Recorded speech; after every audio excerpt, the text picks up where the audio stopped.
Assalamualaikum warahmatullahi wabarakatuh. Alhamdulillah. Wassalatu wassalamu ala Rasulillah Muhammad ibn Abdillah wa ala alihi wa sahbihi wa man walah.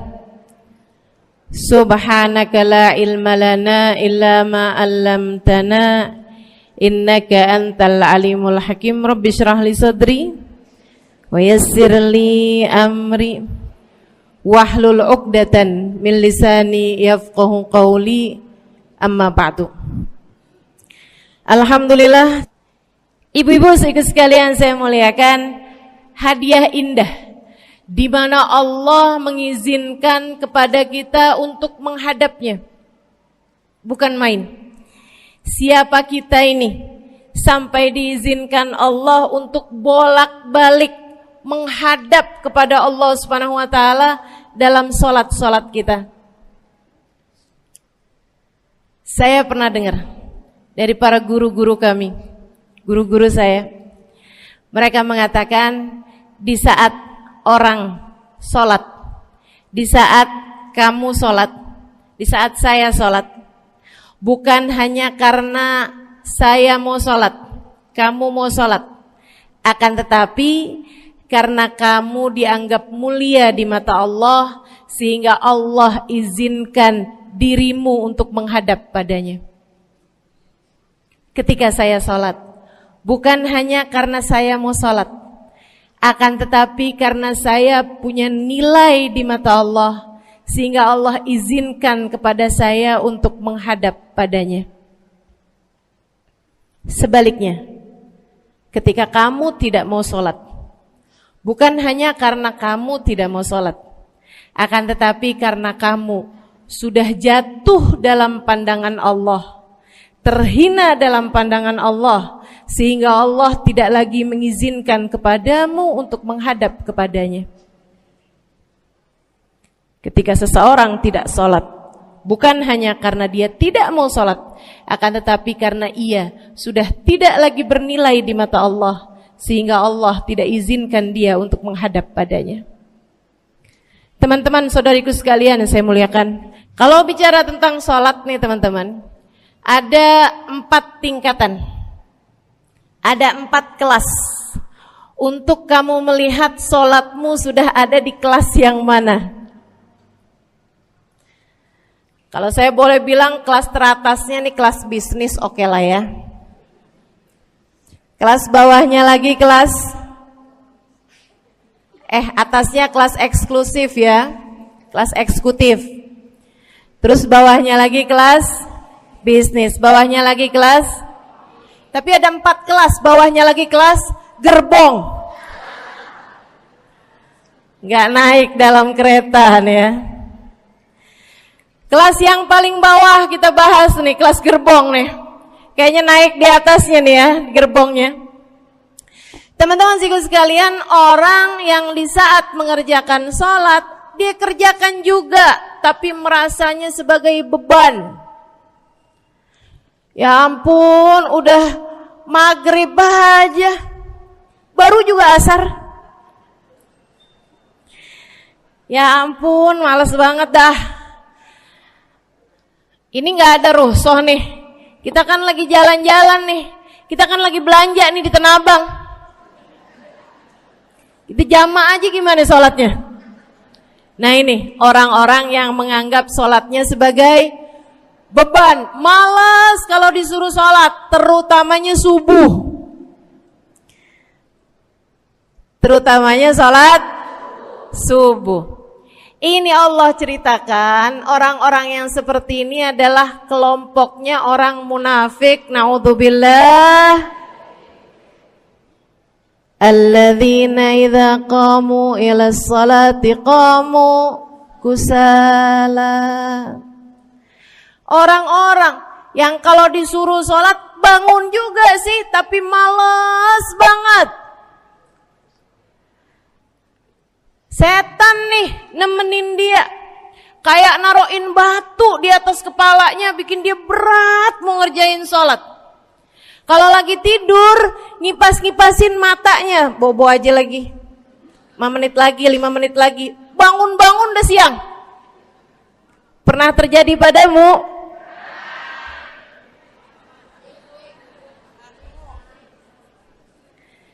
Jemur kunut. Bu, yang dijemur tuh jemuran aja, cucian aja. Jangan sampai jemur kunut. Kunutnya dijemur ya.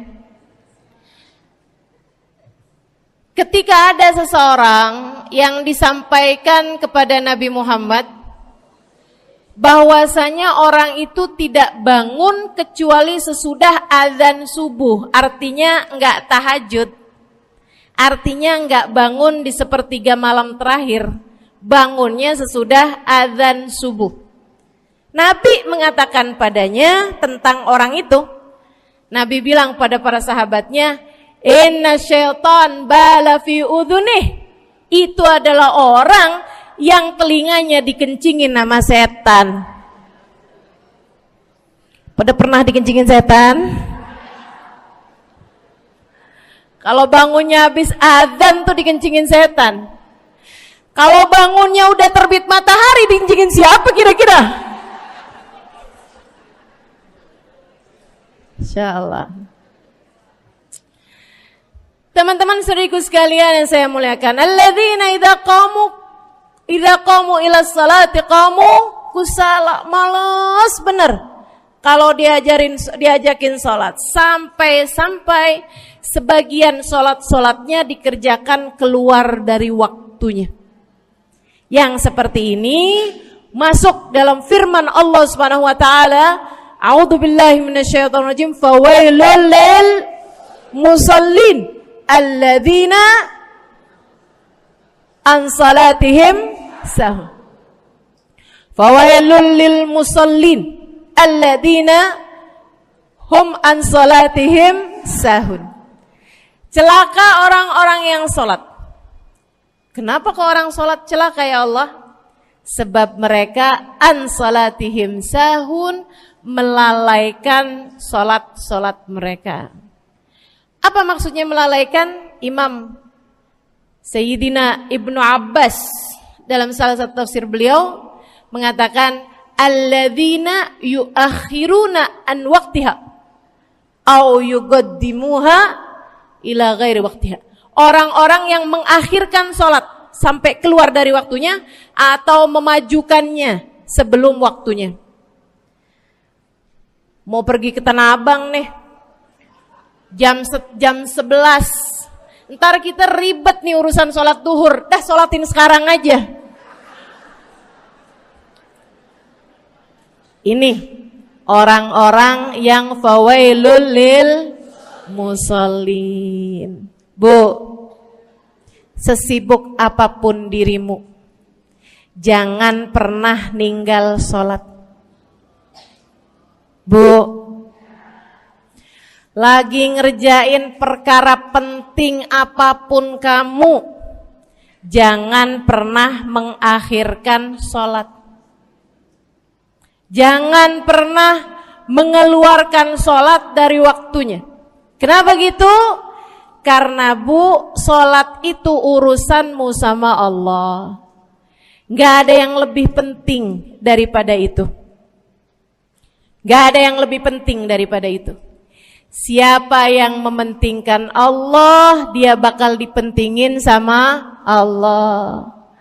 Siapa yang meremehkan salatnya, berarti dia telah meremehkan Allah. Siapa yang meremehkan Allah, dia akan diremehkan oleh Allah. Na'udzubillah min dzalik. Buat adik-adik jomblo, jangan pernah mau kawin sama orang yang gak sholat. Biarpun kamu udah nunggu cukup lama, kalau ada yang lamar kamu dan dia gak sholat, jangan mau bu. Dek, ibu-ibu juga, kalau ada yang janda di sini,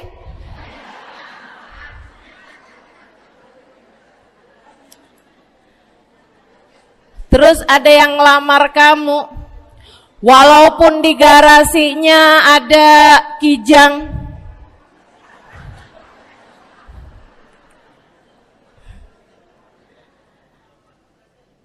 ada bebek,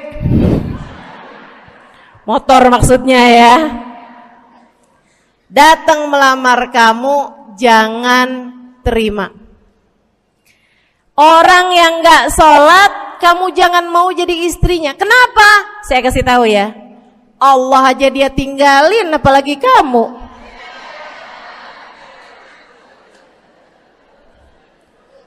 Allah aja dia tinggalin. Siapa yang tidak berguna baginya peringatan Allah, maka tidak akan berguna baginya peringatan dari siapapun. Tapi dia mencintai saya, Ustazah. Dia mencintai saya cinta mati katanya.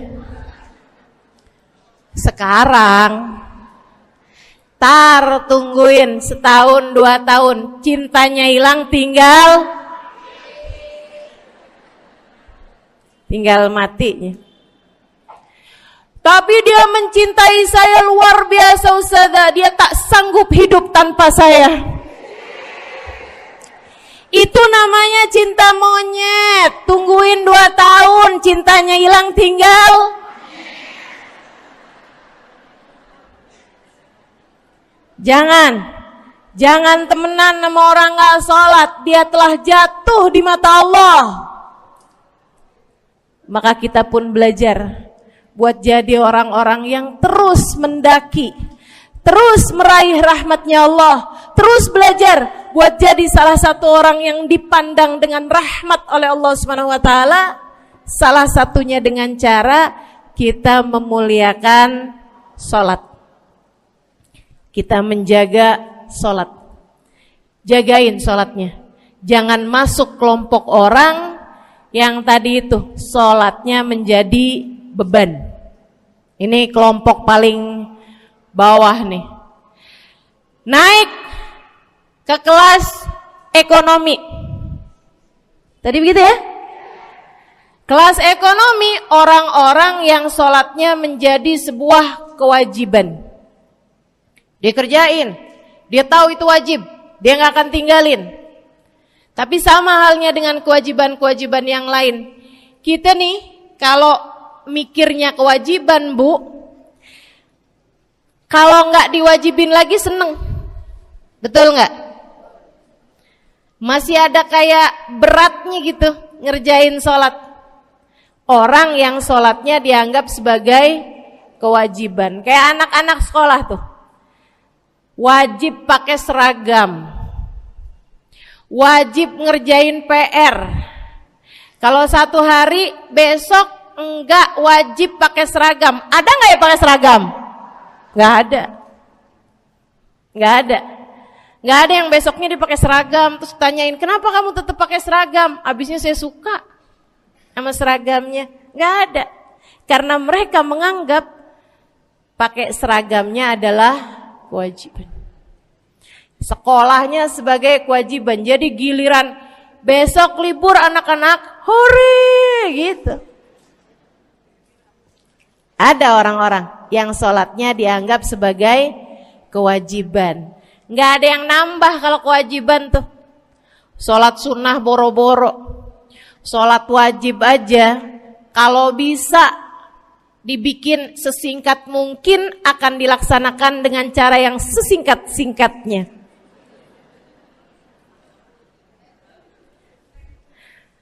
Habis ruku i'tidal sujud cepet bener ya. Malaikat raqib sama malaikat atid nih udah tahu aja kalau dia sholat. Habis ghairil maghdubi alaihim waladdallin. Malaikat atid bilang sama malaikat raqib, kulhu, catat kulhu udah pasti.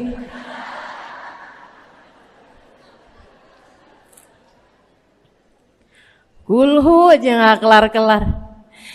Teman-teman saudariku sekalian yang saya muliakan, sholatnya dianggap sebagai sebuah kewajiban. Nggak nambah dengan sunnah, namanya wajib. Kita naik lagi insyaallah. Sholatnya kita naikkan dari yang kewajiban kita naik menjadi kelas bisnis, sholatnya sebagai sebuah kebutuhan. Bu, mudah-mudahan nih ibu-ibu, teman-teman semuanya yang sedang menyimak kajian pada hari ini, saya doakan, karena saya berharap saya pun juga didoakan, agar menjadi salah satu orang yang sudah berada dalam tingkatan ini. Sholat kita tahu adalah kebutuhan kita. Sama kayak kebutuhan makan, Bu. Ibu kenyang nggak kalau makan nasi doang 2 piring? Kenyang. Siapa yang bilang nggak kenyang? Kalau kamu makan nasi doang sepiring, kenyang apa nggak kenyang? Kenyang. Akan tetapi pasti ibu-ibu mau nambah dah. Nambah apaan? Lauk. Nambah lauknya. Ada ikan asin, ada sayur asem. Langsung pada lapar nih. Ada sambal. Masya Allah, ada tempe goreng. Udah ibu ya, tetangga lewat kagak nyadar. Masya Allah. Teman-teman sekalian, kita nambah, bahkan udah kenyang pun kita masih cari lagi tambahan. Makanan apa nih yang bisa kita makan? Karena kita tahu makan adalah sebuah kebutuhan kita. Kita perlu sama makan. Kita butuh sama makan. Maka demikian pula dengan orang-orang yang sholatnya sudah dia tahu adalah sebagai sebuah kebutuhan. Cukup sih duhur 4 rakaat, dia nambah. Ada qobliyahnya, ada ba'diyahnya. Jam-jam 9 pagi nggak ada sholat wajib sih, tapi pengen ngemil, ya Bu ya, dengan cara kerjain sholat duha. Malam-malam abisnya isya, ampun mau tidur, ingat katanya Nabi, pesannya kepada Sayyidina Abu Hurairah, wasani habibi, kata Abu Hurairah, an utir qabla an anam. Kekasih saya Nabi besar Muhammad, kata Abu Hurairah, kasih pesan pada saya untuk jangan tidur sebelum sholat witir. Jadi habis kelar sholat isya langsung sambung sama witirnya. Dia tahu sholatnya adalah sebagai sebuah kebutuhan. Kebutuhan. Saya butuh untuk sholat karena saya butuh kepada Allah. Saya perlu sholat karena saya perlu kepada Allah. Saya perlu sholat karena saya tahu urusan saya sebesar apapun saya rasakan adalah kecil dalam pandangan Allah.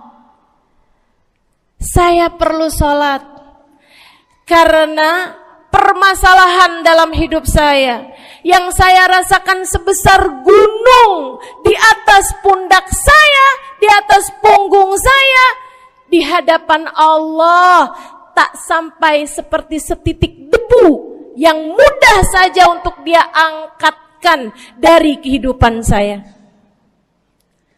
Maka kita pun menjadikan sholat sebagai sebuah kebutuhan. Lagi sakit, jangan ninggal sholat. Kenapa? Kamu menghadap kepada yang punya kesehatan. Lagi banyak utang, jangan ninggal sholat. Sama, jangan utang lagi. Karena kamu menghadap kepada pemilik segala kekuasaan, pemilik dunia dan akhirat, pemilik semua uang di atas muka bumi ini adalah Allah. Makanya Habib Ali Habsyi, penulis kitab Maulid Simtud Durar, yang tadi ibu-ibu baca maulidnya, beliau pernah bilang, Ada dalam salah satu diwan beliau. Diwan tuh syair-syair beliau itu ya. Ali idza kad marid syafahu fi'lus shalah la'alla syirru sifa fi wad'i tilkal jibah. Kata beliau, Ali nih kalau lagi sakit, nih Habib Ali ya, beliau tuh padahal punya amal ibadah sangat banyak. Tapi Habib Ali bilang, Ali idza qad marid syafahu fi'lus shalah. Ali nih kalau lagi sakit, sembuhnya sama sholat. Sembuhnya sama sholat. La'alla sirru sifat. Rasa-rasanya memang Allah letakkan rahasia kesembuhan ada pada fi wad'i tilkal jibah, terletakkannya jabhah kita, dahi kita di tempat sujud. Di sana semua permasalahan-permasalahan dalam hidupmu menjadi ringan. Saat kamu meletakkan dahimu di tempat sujud, kamu berbisik lirih kepada Allah, akan tetapi suaramu didengar sama yang punya arsy. Akan tetapi suara bisikanmu didengar segenap malaikat-malaikat yang ada di atas langit. Kemudian mereka mendoakanmu sehingga Allah mengatakan wasjud waqtarib, sujudlah kamu. Posisi sujudmu itu waqtarib akan membuatmu menjadi dekat dengan Allah Subhanahu wa taala. Sujudlah dan mendekatlah kepadaku, kata Allah. Agrab ma yakunul 'abd min rabbih fahuwa sajid, kata Nabi Muhammad. Fa'akthiru fihi du'a faqamin an yustajabulah. Tempat terdekat seorang hamba dengan Tuhannya adalah saat dia sedang sujud. Maka perbanyaklah doa dalam sujudmu, kata Nabi Muhammad. Doamu sangat mungkin diijabah oleh Allah. Apalagi kalau doanya kamu haturkan di sepertiga malam yang terakhir. Saat-saat di mana kebanyakan manusia di sekelilingmu yang lalai berada dalam tidurnya, berada dalam alam mimpinya. Para ulama tuh sampai bilang, Bu, dari kehususannya sepertiga malam yang terakhir, orang yang ngerjain maksiat aja sepertiga malam yang terakhir tuh tidur. Ibu gak pernah tahu orang-orang pulang diskotik jam berapa? Gak tahu ya, sama. Tapi Bu, yang pasti mereka tuh sepertiga malam yang terakhir malah pada pulang, malah pada tidur gitu. Orang maksiat aja itu sama Allah dibuat tidur tuh di jam-jam yang biasanya turun rahmatnya Allah. Allah mau milih nih mana nih hamba-hambaku, pilihan-pilihanku akan aku bangunkan untuk menghadapku. Kemudian Allah Subhanahu wa taala bertanya, hal min mustaghfirin, hal min taib, hal min talibi hajatin faunilahul matalib. Siapa nih di antara kalian yang lagi mohon doa, minta pertolongan, mohon ampunan, akan aku beri, kata Allah Subhanahu wa taala, sebab kalian meminta pada waktu yang paling aku suka. Kalau punya hajat minta. Kapan mintanya? Dalam sujud. Kapan sujudnya? Dalam sholatmu di sepertiga malam yang terakhir. Bu, ngelihat muka-mukanya pada punya hajat banyak-banyak nih. Gimana tahajudnya? Mudah-mudahan Allah jadikan kita salah satu di antara mereka yang menyibukkan diri di sepertiga malam yang terakhir, insyaallah. Sampai-sampai Bu ya, saya tinggal lama di kota Hadramut dulu. Orang-orang di Hadramut, orang awamnya, itu kalau mereka punya anak kecil umur 1 tahun, 2 tahun, 3 tahun tuh, punya anak bayi, balita gitu. Kalau mereka bangun di sepertiga malam yang terakhir, mereka akan membangunkan anak-anaknya walaupun buat main. Alasannya 2. Yang pertama, agar mereka terbiasa bangun di jam-jam segitu. Nantinya kalau besarnya mereka jadi udah kebiasaan bangun di jam segitu, gampang ngerjain tahajud. Alasan yang kedua, ibu-ibu sekalian, agar anugerah, karunia, rahmat, pemberian Allah yang Allah turunkan di sepertiga malam yang terakhir, anak-anak mereka pun berhak untuk mendapatkannya karena mereka tidak sedang dalam keadaan tidur dan dalam keadaan berjaga. Kan kebalik sama orang kita. Anak-anak kita, cucu-cucu kita kalau bangun jam segitu kita tidurin lagi, masih malam nak, masih malam. Mama masih ngantuk nak. Masya Allah. Ibu, saya punya ibunya guru saya. Saya punya guru salah satunya dan yang tercinta di hati saya, Sayyidil Habib Umar bin Hafid. Guru saya. Beliau punya ibu namanya Hubabah Zahra.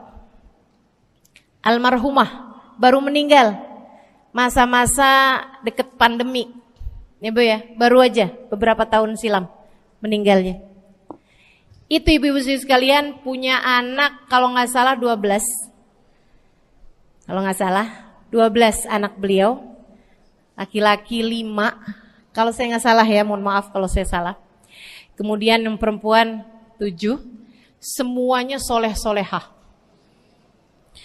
Semuanya Bu, jadi orang-orang yang luar biasa, yang terutamanya anak yang pertama yaitu Habib Ali Masyhur, jadi mufti pada zamannya di Kota Tarim. Sampai wafatnya beliau masih sebagai mufti. Mufti itu Bu, permasalahannya umat semuanya ada di meja beliau untuk beliau selesaikan. Anak yang laki-laki yang paling kecil, Habib Umar bin Hafid, menjadi kita tahu semuanya ya, orang soleh, ulama, waliullah.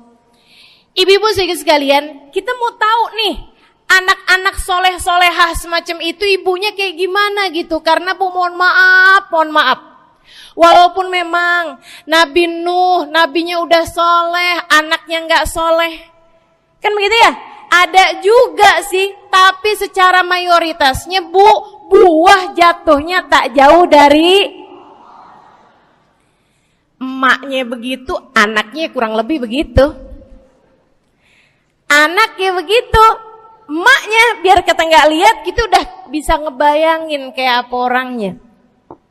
Ibu-ibu sekalian, nih anak-anaknya Hubabah Zahra, Masya Allah semuanya. Kita mau tahu ibunya kayak gimana. Satu cerita aja tentang Hubabah Zahra. Ibu-ibu sekalian, anaknya cerita, Hubabah Zahra, Umi, anak perempuannya, dia bilang seumur hidupnya nggak pernah ninggal tahajud. Bu, dari awal balik sampai meninggal, tidak pernah meninggalkan tahajud. Jauh banget ya? Sama siapa? Tahajud semalam, seminggu libur. Kelakuan siapa tuh? Hubabah Zahra gak pernah ninggal tahajud kecuali satu malam. Satu malam itu beliau tuh lagi ada hajat besar, maksudnya lagi kayak ada acara pernikahan, kemudian beliau juga kelelahan, kecapean, baru tidurnya juga jam-jam 2, jam-jam mau jelang pagi Bu ya. Kelewatan tahajud. Bangun pas azan subuh. Ibu, beliau bangun dengan gemeteran. Beliau bangun dengan menggigil padahal enggak musim dingin. Beliau bangun, azan, innalillahi wa inna ilaihi rajiun. Azan, astagfirullah, ya Allah, astagfirullah, azan, ya Allah, ampuni Zahra ya Allah, Anaknya cerita, hari itu aku tidak pernah melihat ibuku berlelehan air mata sepanjang hari lebih daripada hari tersebut. Hari itu kami melihat ada seorang perempuan berlelehan air mata beristighfar memohon ampun kepada Allah karena satu malam dalam hidupnya beliau meninggalkan tahajudnya, teman-teman. Masya Allah, Masya Allah. Tiap kali makan ingat gitu, ya ampun tadi malam gak tahajud, samihni ya Rab, samihni ya Rab, sampai gak enak makan. Insya Allah, Insya Allah. Mudah-mudahan Allah jadikan keagungan sholat ada dalam hati kita. Sholat kita jadi kebutuhan. Insya naik tingkat eksekutif, teman-teman. Tadi saya ulangin lagi dah, karena ibu-ibu kan suka rada lupaan. Kelas yang paling bawah, kelas apa tadi? Gerbong. Menjadikan sholatnya sebagai beban. Kelas berikutnya menjadikan sholat sebagai kewajiban. Naik lagi menjadikan sholat sebagai kebutuhan. Tingkat terakhirnya ada hamba-hamba tercinta di sisi Allah yang menjadikan sholat mereka sebagai sebuah hiburan dalam hidupnya, hobi dalam hidupnya. Diawali, dicontohkan oleh baginda kita Nabi besar Muhammad yang mengatakan dalam hadis sahihnya, wa ju'ilat qurratu aini fis shalah, wa ju'ilat qurratu aini fis shalah. Dijadikan, kata Nabi Muhammad, Allah telah menjadikan, dijadikan li untukku qurrat aini, kesenanganku dalam kehidupan, kebahagiaanku ada pada, hobiku ada pada as-shalah, salat. Nabi itu orang yang kesenangan beliau, hobi beliau adalah salat. Kana idza faza'ahu amrun aladha ila shalah. Kata para sahabat meriwayatkan, Nabi kalau lagi dengar kabar-kabar yang gak enak, segera menuju kepada sholat. Nabi kalau udah ada kabar-kabar Rasul pasukan kita terkalahkan di medan peperangan, Nabi ngelihat Bilal. Kemudian Nabi Muhammad nanya, udah dekat waktu sholat Bilal? Sebentar lagi Rasul, arihni bihaya Bilal, arihni bihaya Bilal. Yuk Bilal, sampaikan diri saya Bilal, tolong hibur diri saya Bilal. Segera azan dan kita akan sholat bersama-sama wahai Bilal. Kesenangan beliau, hobi beliau dalam sholat, dalam hidup adalah sholat. Teman-teman saya sekalian, bukan hanya Nabi Muhammad, tapi para sahabat-sahabat Nabi Muhammad, tapi para tabi'in, para tabi'it tabi'in. Saudaraku sekalian saya muliakan, Sayyidina Umar bin Khattab alaihi ridwanullah, kana idza ja'ahu hal, apabila beliau dalam keadaan hatinya lagi khusyuk, hatinya lagi nyambung banget sama Allah Subhanahu wa taala, kalau mau salat sunnah manggil orang. Beliau salat dalam masjid, ada orang mau salat sunnah, ada orang lagi baca Quran dipanggil sama beliau. Kamu saya bayar ya. Kamu duduk sebelah sini saya nih, baca Qur'annya deketan saya sini, kamu saya bayar. Buat apaan wahai Sayyidina Umar? Buat negur saya, ngingetin saya lagi sholat nih. Oh gak usah dibayar Tuan. Yaudah kalau gitu kamu duduknya sebelah sini ya. Tugas saya apa Tuan? Kalau kamu lihat saya sholat berdirinya kelamaan, ingetin saya buat ruku. Kalau kamu lihat ruku saya kelamaan gak bangun-bangun, ingetin saya buat bangun. Kalau kamu lihat sujud saya kelamaan, ingetin saya buat duduk. Karena saya sekarang ini kalau lagi berdiri baca Al-Quran, lupa buat ruku. Dari nikmatnya bacaan Quran beliau. Baik Tuan. Sholat, baca Fatihah, habis itu baca Quran. Surat Al-Quran, dapat selesai satu, kok masih enak. Baca lagi, masih enak lagi, baca lagi. Yang sebelah beneran nih gak ruku-ruku. Beliau berdiri kemudian bilang, Tuan ruku. Gak kedengeran. Beliau berdiri deketin telinganya, Tuan ruku. Belum kedengeran juga. Ruku. Allahu Akbar. Sayyidina Umar bin Khattab. Tabi'in, Sayyidina Ali Zainal Abidin. Pernah lagi sholat, rumahnya kebakaran, teman-teman. Sholat sunnah di waktu malam, rumahnya kebakaran. Orang-orang pada teriak-teriak, Tuan Harik, nar, ya ibn binti Rasulillah, wahai anak dari cucunya Nabi Muhammad. Tuan, ada api di sekitarmu. Tuan, kebakaran. Tuan, kebakaran. Allahu Akbar. Sami Allahu liman hamidah. Enggak lihat apa-apa. Habis selesai sholat baru lihat, kebakaran nih rupanya. Orang-orang pada bilang, kami sudah mengingatkanmu Tuan. Apa jawab beliau? Al-hadni an-narul kubro. Di depan saya ada api yang jauh lebih besar, api neraka. Saya nggak lihat api sekecil ini. Masya Allah. Saudara sekalian yang saya muliakan, para ulama Allah Subhanahu Wa Taala. Terakhir saya mau ceritakan Sayyidil Habib Abu Bakar As-Sakran, penulis Wirid Sakran. Kalau teman-teman pernah tahu, beliau saudara sekalian saya muliakan dapat julukan As-Sakran, orang yang mabuk. Karena mabuk kepada Allah Subhanahu Wa Taala. Beliau pernah satu waktu kena penyakit di punggungnya. Beliau kemudian tanya sama dokter, kata dokter, wah ini nih penyakit mesti diangkat, mesti dioperasi. Ya udahlah, operasiin saya.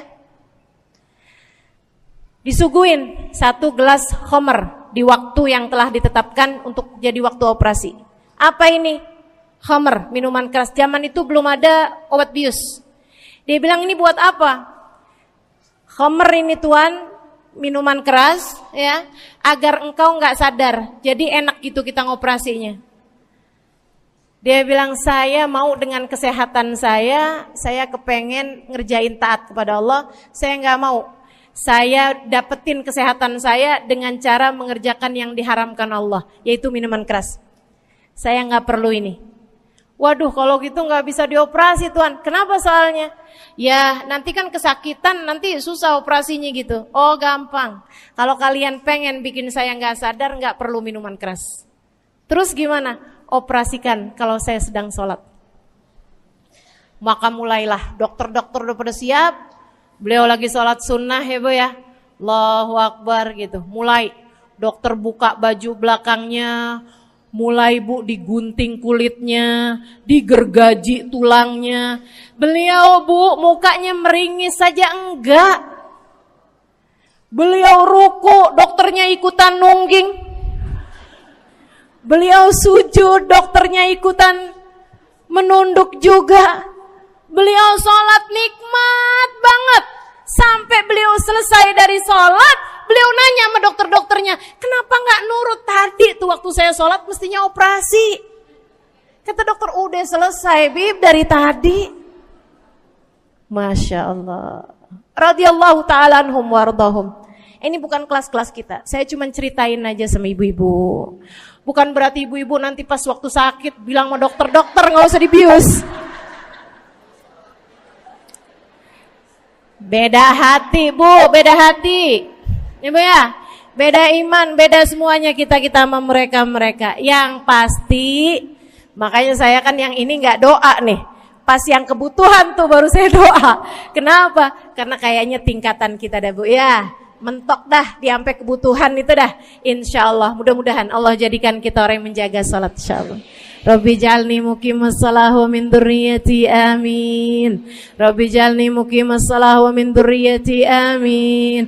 Rabbi jalna muqimis salah wa min dzurriyyatina rabbana wa taqabbal du'a. Ala hadhihi niyyah bikun niyyah salihah ila hadratin nabi al-fatihah.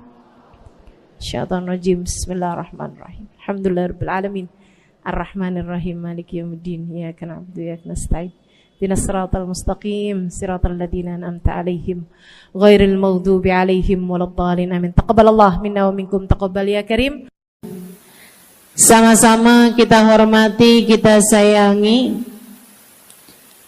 segenap keluarga besar dari Majelis Ta'lim Raudhatul Aliyah di bawah pimpinan Ibu Ayu Komaladewi Kita doakan semoga beliau beserta segenap keluarganya senantiasa dalam limpahan rahmat ridha Allah Subhanahu wa taala.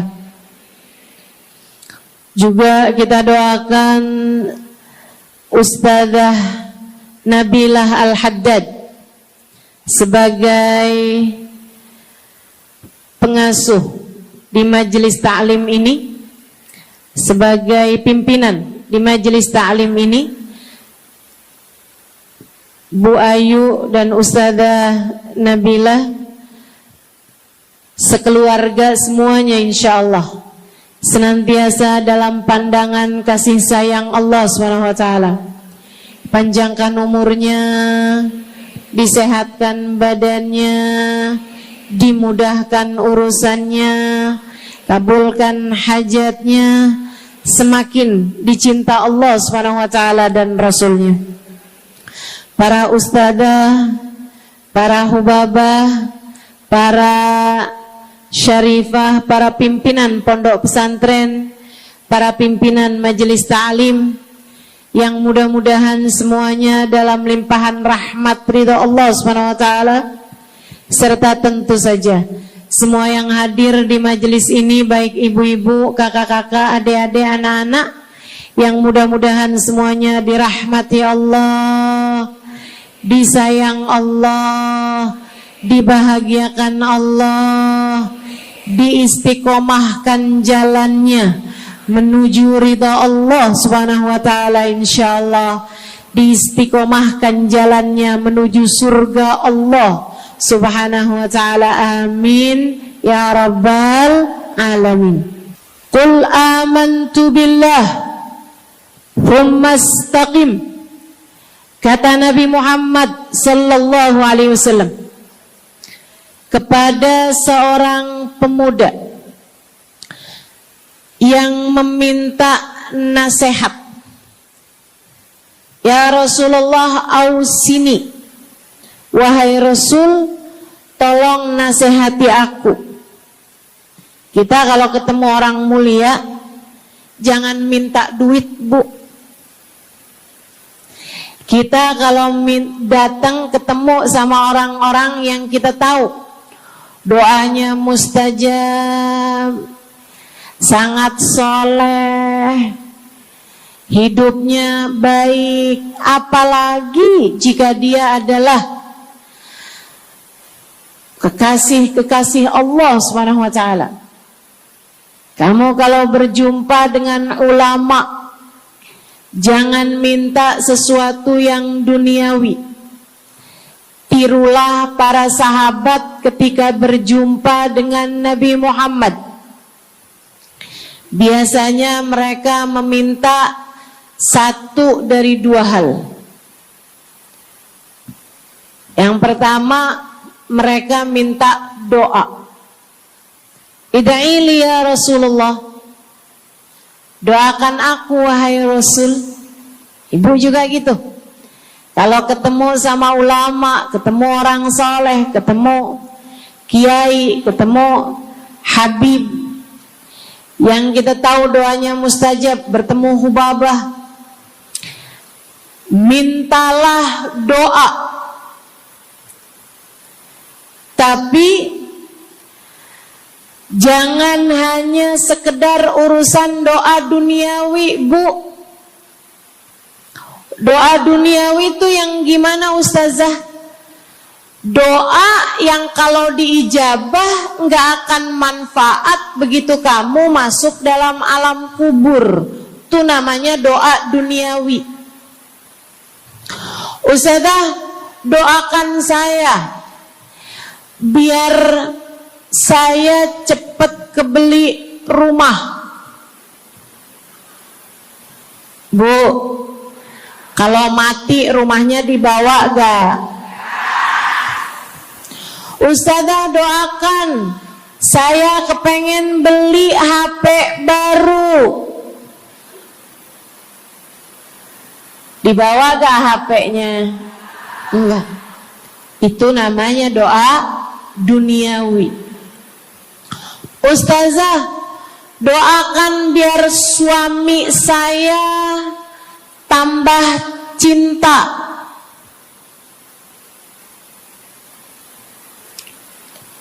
Kalau mati suaminya dibawa gak, Bu? Walaupun kamu mau, dia gak bakalan mau, Bu.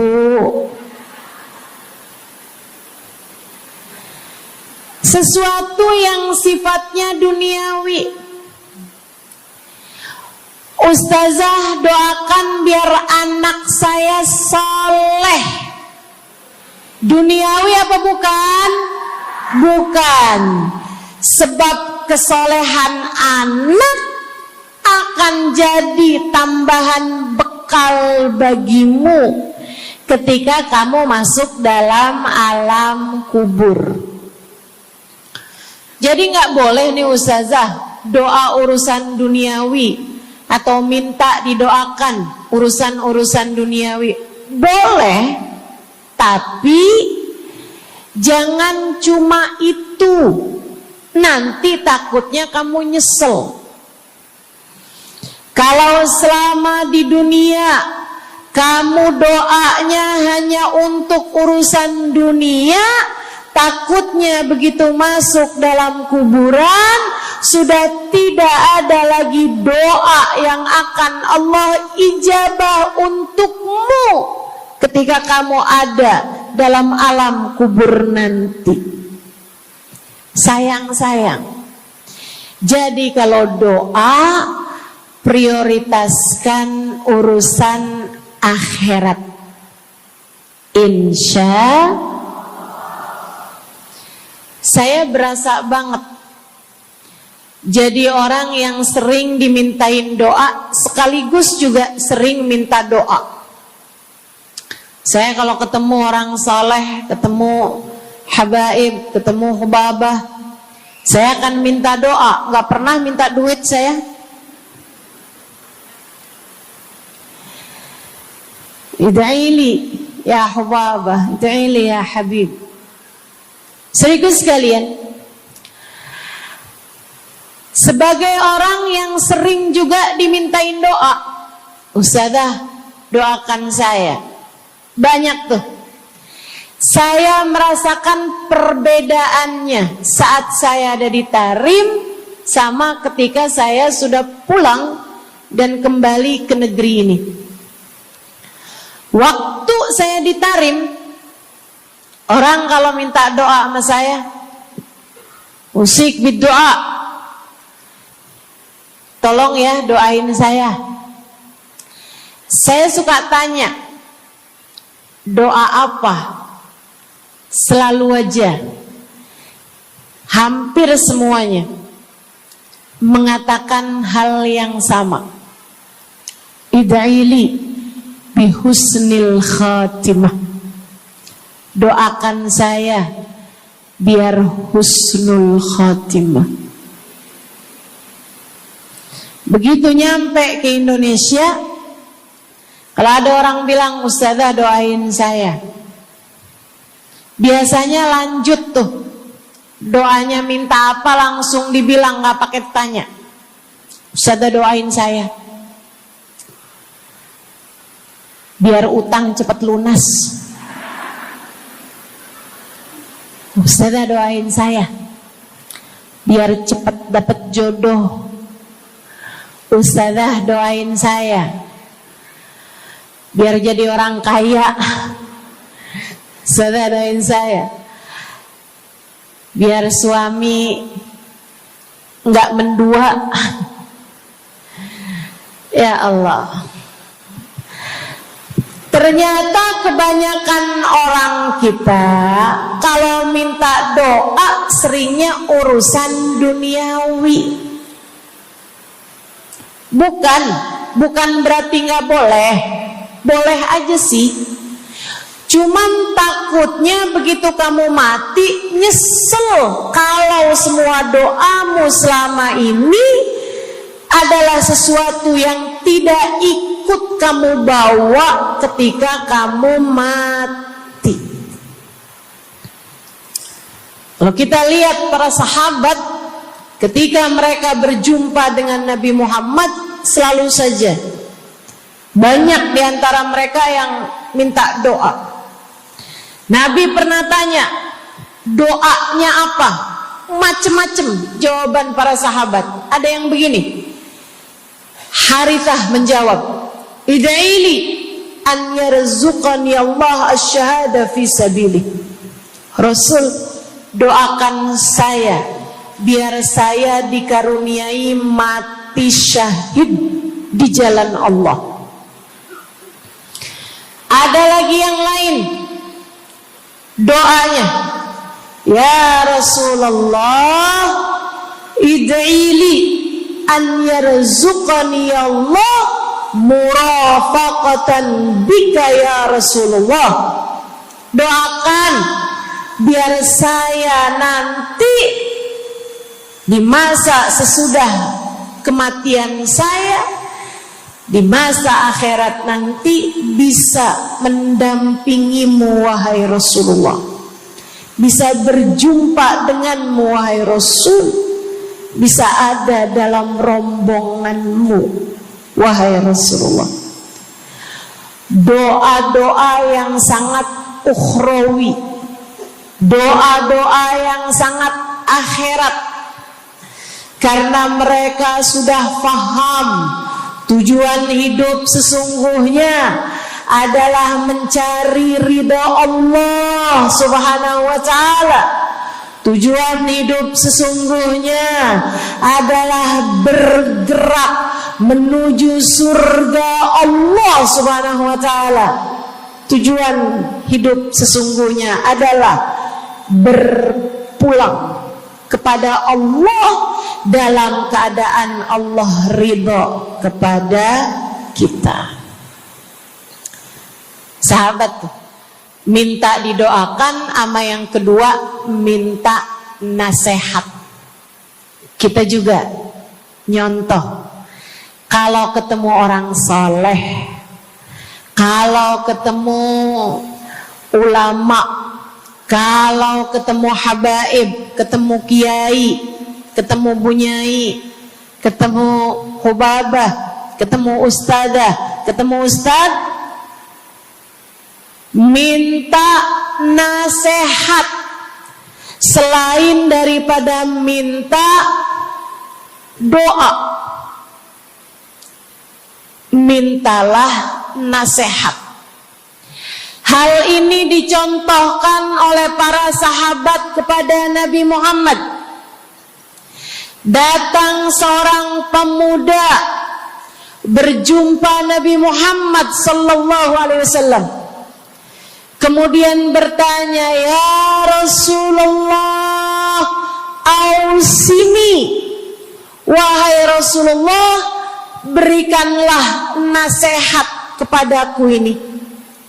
Nabi Muhammad tersenyum, senang, bangga, karena mengerti bahwa umatnya faham apa yang harus diminta dari nabinya.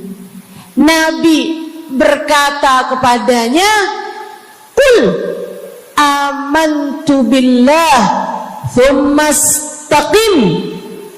Kata Nabi Muhammad, ucapkanlah, aku beriman kepada Allah, kemudian istiqomahlah kamu di jalan Allah. Nasihat Nabi Muhammad buat pemuda tersebut, nasihat Nabi Muhammad buat pemuda-pemuda umatnya sepanjang zaman, nasihat Nabi Muhammad buat umatnya baik yang muda maupun yang tua, baik laki-laki maupun perempuan, baik yang pintar maupun yang kurang pintar, semua umatnya dinasehati sama Nabi Muhammad. Karenanya akan saya sampaikan hal ini kepadamu hari ini. Quli, ucapkanlah, amantu billah, aku beriman kepada Allah. Tsumastaqimi, kemudian istiqomahlah kamu, wahai saudariku, di jalan Allah. Katakanlah, aku beriman kepada Allah. Kemudian istiqomahlah. Istiqomahlah. Nasihat yang sangat indah dari baginda kita Nabi besar Muhammad, yang Allah karuniakan kepadanya jawami'al kalim, dapat selalu berbicara dengan kata-kata yang ringkas tapi padat. Nabi itu ucapannya ringkas tapi padat. Nggak kayak saya, Bu, udahlah panjang dan ya,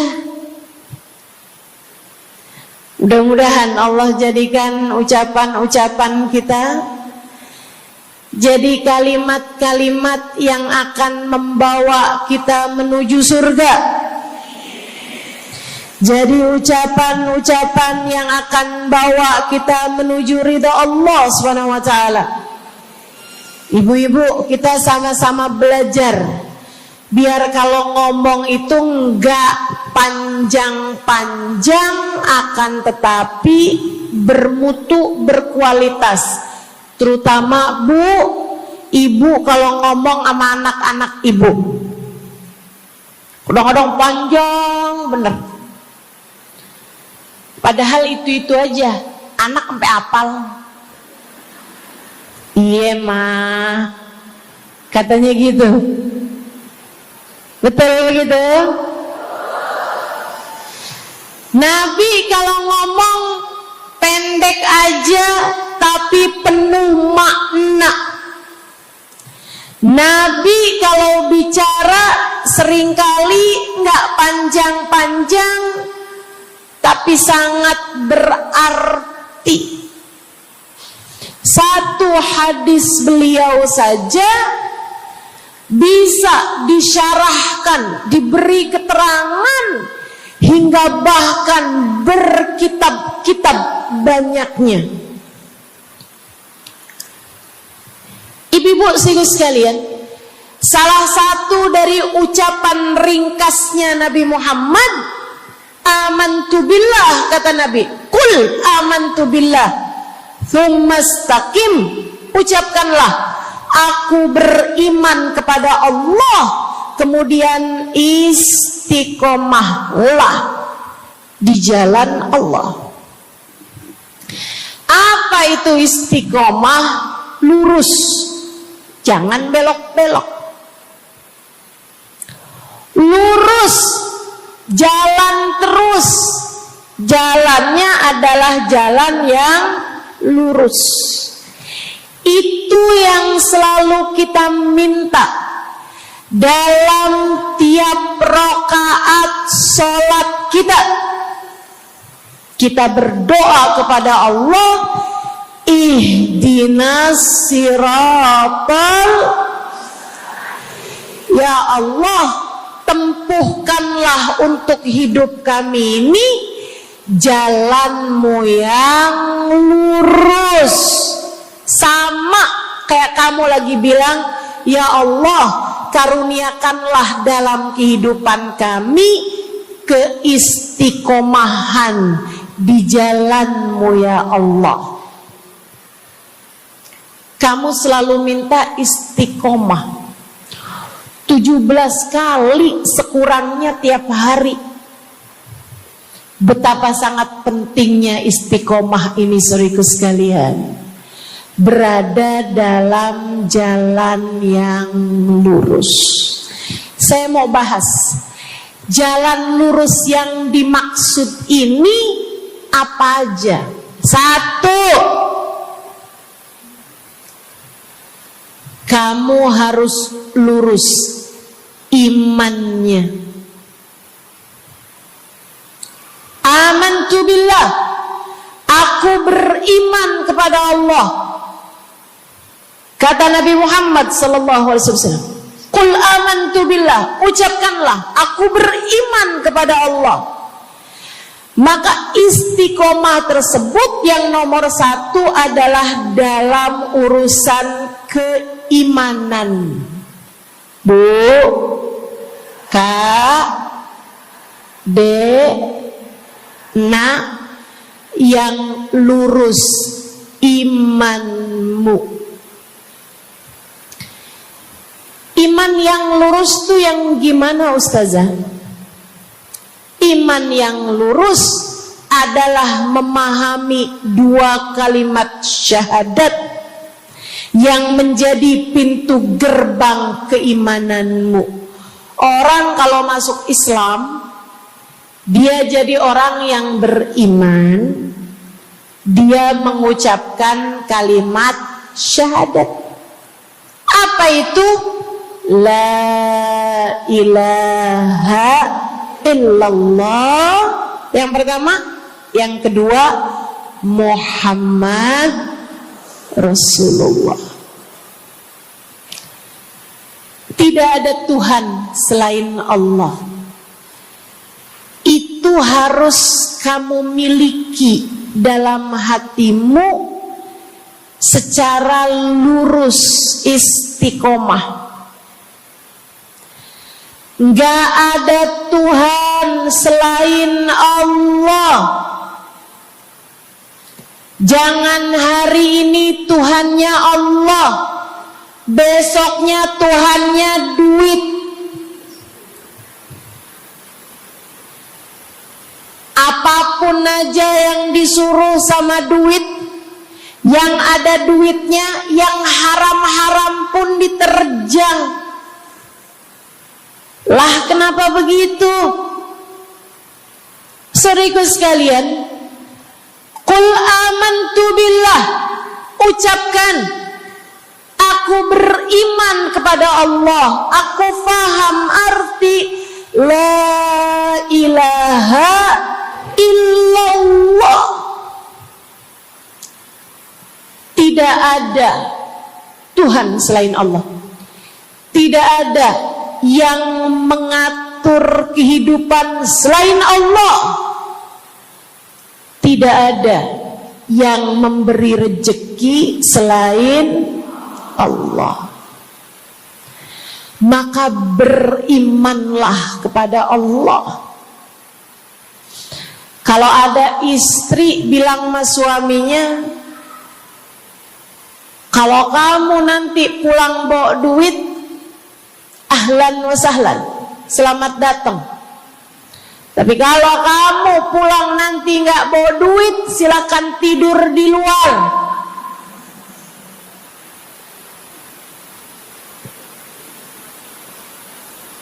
Kamu sepertinya kurang beriman. Kamu lupa bahwa pemberi rezeki bukan suamimu, melainkan yang ngasih rezeki itu cuma satu, Bu. Namanya bukan pekerjaan, bukan atasan, bukan pemerintah. Yang ngasih rezeki cuma Allah Subhanahu wa ta'ala. Maka berimanlah atas hal itu. Jangan nyalahin si ini, nyalahin si itu. Imanmu benerin. Imanmu benerin. Banyak orang saya liatin itu suka pada repot urusan rezeki. Banyak banget. Di dunia ini nih banyak yang suka repot urusan rezeki. ngejar dunia abis-abisan, ngejar duit segala macam cara, sampai omongannya nggak jadi omongan orang beriman. Waktu dibilangin jangan nyari rejeki yang haram, cari rejeki yang halal. Jangan berani ngambil yang bukan hakmu. Dia bilang begini nih, ya ustazah nggak tahu zaman sekarang, jangankan nyari yang halal, nyari yang haram juga susah saja.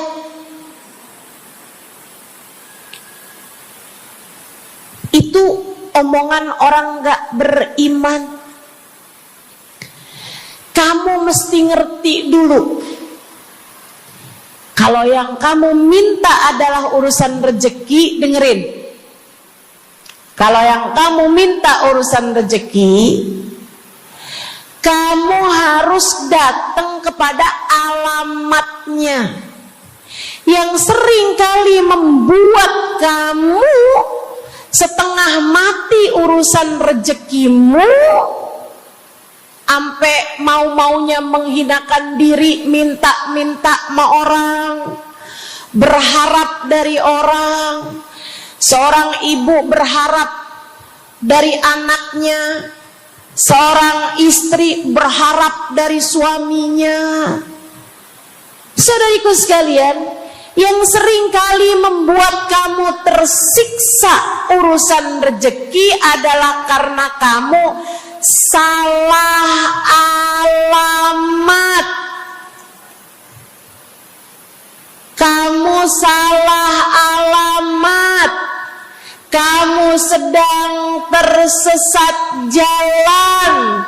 Kamu sedang salah arah. Makanya jadinya kemana-mana kamu nggak nemu. Orang alamatnya aja salah. Ini kalau kamu mau ke Kubah Mas, tapi kamu perginya ke Taman Mini, nyampe apa nggak nyampe? Dapat apa enggak majelisnya?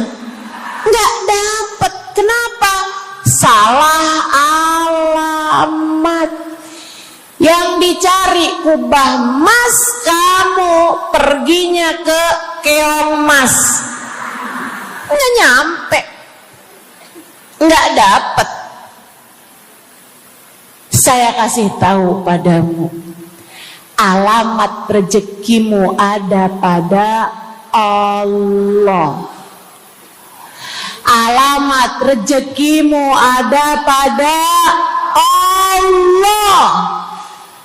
Alamat rezekimu ada pada Allah. Maka berimanlah kepadanya, fahamilah arti la ilaha illallah. Tidak ada Tuhan kecuali Allah. Gak ada yang ngasih rezeki selain kamu. Lagi sakit, kamu mau nyari obat, saya kasih tahu alamat obatmu. Alamat yang bisa menyembuhkanmu hanya satu, namanya urusan rezeki. Allah sudah bilang, huwar razzaq dzul quwwatil matin. Allah lah satu sang pemberi rezeki. Allah lah satu sang pemilik kekuatan sejati. Jadi kamu kalau mau nyari rezeki, datanglah ke alamatnya, datanglah kepada Allah. Kamu lagi mau nyari kesehatan, jangan salah alamat. Datanglah kepada sang pemilik kesehatan. Alamatnya yaitu Allah yang telah mengatakan, fa idza maridtu fa huwa yashfin. Katanya Nabi Allah Ibrahim, apabila saya sakit, maka hanya Allah lah yang maha menyembuhkan. Berarti nggak boleh pergi ke dokter gitu Ustazah? Silahkan pergi ke dokter, pergi ke apotik, datang kepada orang yang doanya mustajab, minta didoakan. Tapi semua hanyalah sebab, semua hanyalah wasilah. Sang penyembuh sejati adalah Allah. Saudariku sekalian yang saya muliakan, kalau kamu merasa saya lemah Ustazah, gak punya kekuatan, kalau kamu merasa saya bodoh Ustazah, saya tidak mengerti di mana alamat ilmu, di mana alamat pengetahuan. Bu, Kak, Nak, anak-anak nih yang masih lagi belajar di pondok pesantren, yang masih lagi belajar di mana-mana, saya kasih tahu padamu, alamat ilmu ada pada Zat yang Maha Satu, namanya Allamal insana malam ya'lam. Allah lah yang mengajari manusia apa yang tidak dia ketahui. Pengen dapat ilmu, datanglah kepada Allah. Pengen punya kekuatan, datanglah kepada Allah. Saya udah tua Ustazah, saya janda pula Ustazah, saya nggak punya kekuatan ya Ustazah. Kekuatanmu hanya ada pada Zat yang Maha Satu, Allah Subhanahu wa Ta'ala. Datanglah selalu padanya. Imanmu jangan biarkan ia naik turun. Imanmu biarkan ia kokoh di dalam hatimu. Jangan percaya kalau ada yang bilang kekuatan ada pada uang. Jangan percaya. Percaya hanya satu aja, kekuatan ada pada Allah. Jangan percaya orang bilang kekuatan ada pada kecantikan. Kalau kamu cantik, kamu kuat, suamimu gak akan kemana-mana. Jangan percaya, Bu. Percaya hanya satu aja, kekuatan ada pada Allah Subhanahu wa Ta'ala. Kamu takut terjadi hal-hal yang buruk bagimu, bagi anak-anakmu. Kamu kepengen ada yang jaga. Ibu, gak usah pusing-pusing mau nyari bodyguard, gak usah pusing-pusing mau sewa security, pengamanan. Sebab sang pemberi keamanan hanya satu, namanya Wallahu ya'simuka minan nas. Hanya Allah satu yang dapat menjagamu dari kejahatan manusia. Qul a'udzu birabbin nas. Katakanlah, aku berlindung kepada sang penjaga manusia, sang pemelihara manusia, sang pengasuh manusia. Allah Subhanahu wa ta'ala. Berimanlah padanya, istiqomahlah.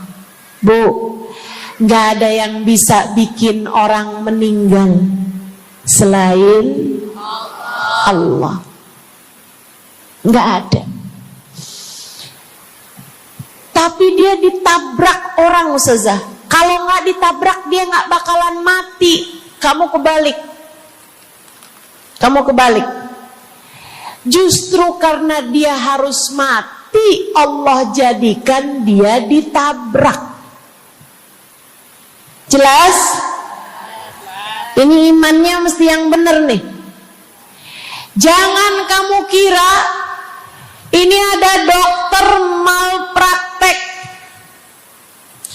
sehingga dia kemudian meninggal dunia. Jangan kamu kira karena salah minum obat dia mati.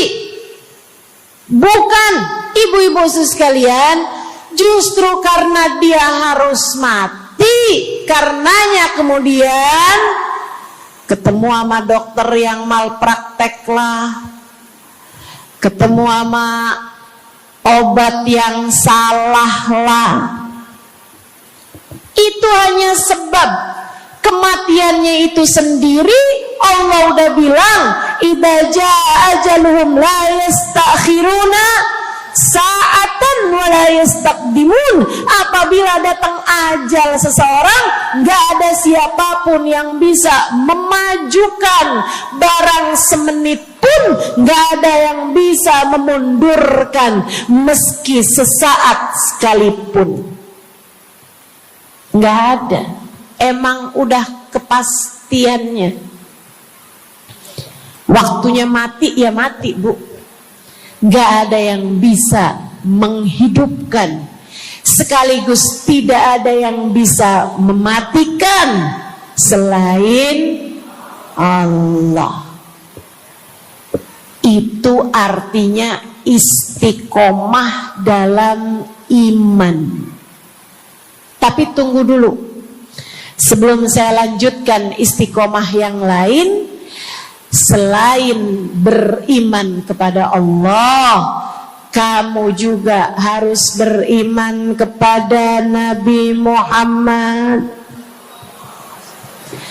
Kamu harus beriman kepada Nabi Muhammad. Beriman bahwa beliau adalah, a'udzubillahi minasyaitonirrajim, qul innama ana basyarum mithlukum yuha ilayya. Dua-duanya harus seimbang.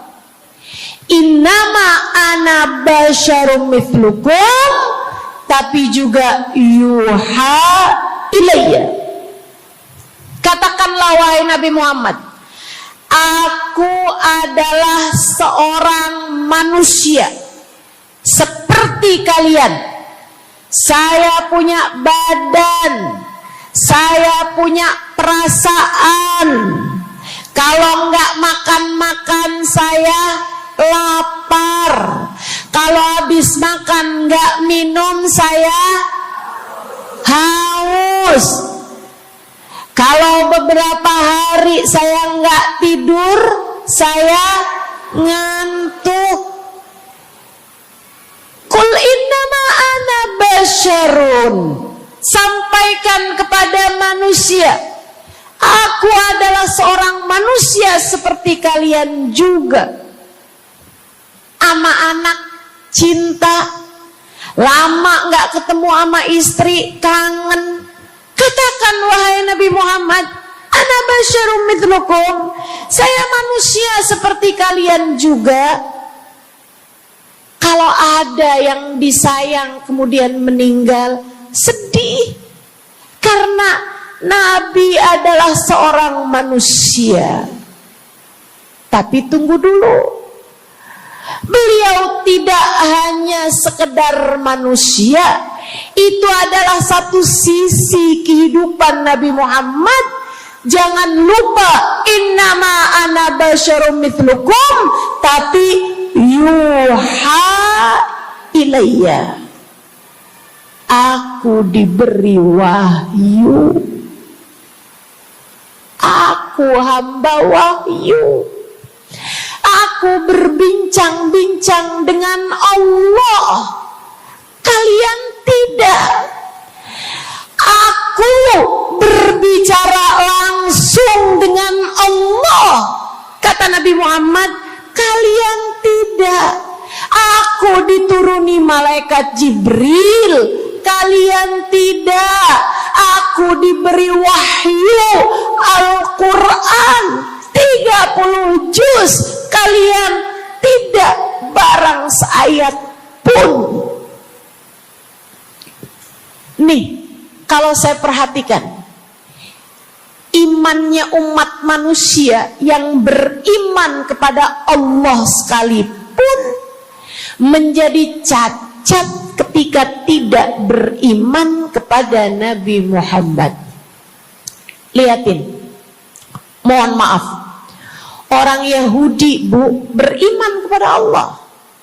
Kamu kalau nanya sama orang Yahudi, Tuhanmu siapa? Allah. Tapi mereka enggak beriman kepada Nabi Muhammad. Apakah mereka disebut orang yang beriman? Tidak.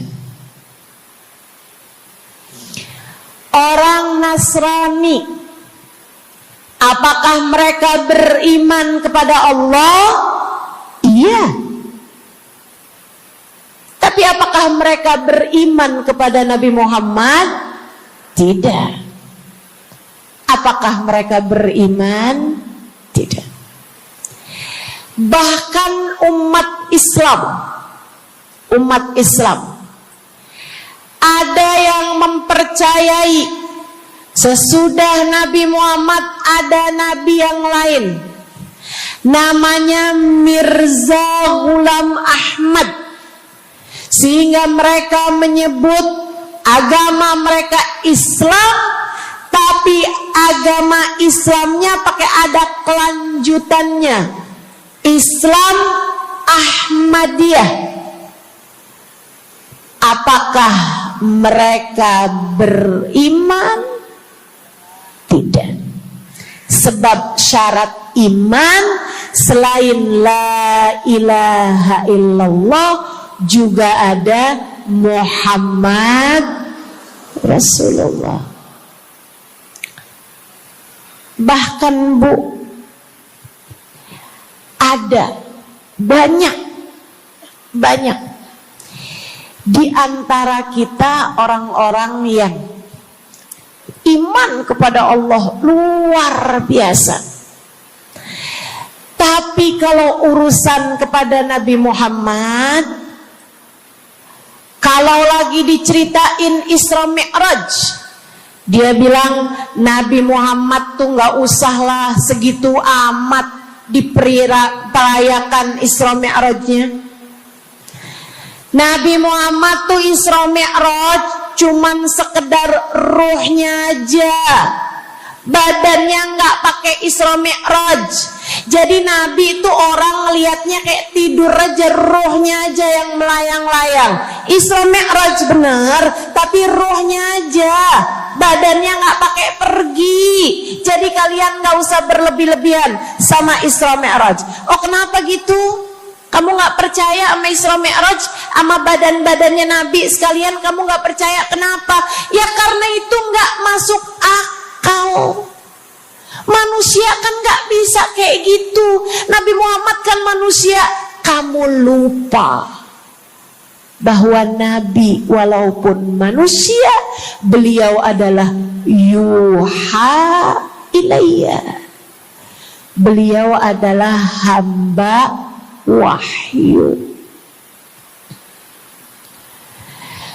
Ketika diceritakan tentang mukjizatnya Nabi Muhammad yang bisa memperbanyak makanan, bahkan ada ghazal, ada rusa yang berbicara dengan Nabi Muhammad, ada unta yang sujud kepada Nabi Muhammad, ada pohon yang datang kepada Nabi Muhammad dengan mencabut akarnya, kemudian berjalan dengan akarnya menuju Nabi Muhammad.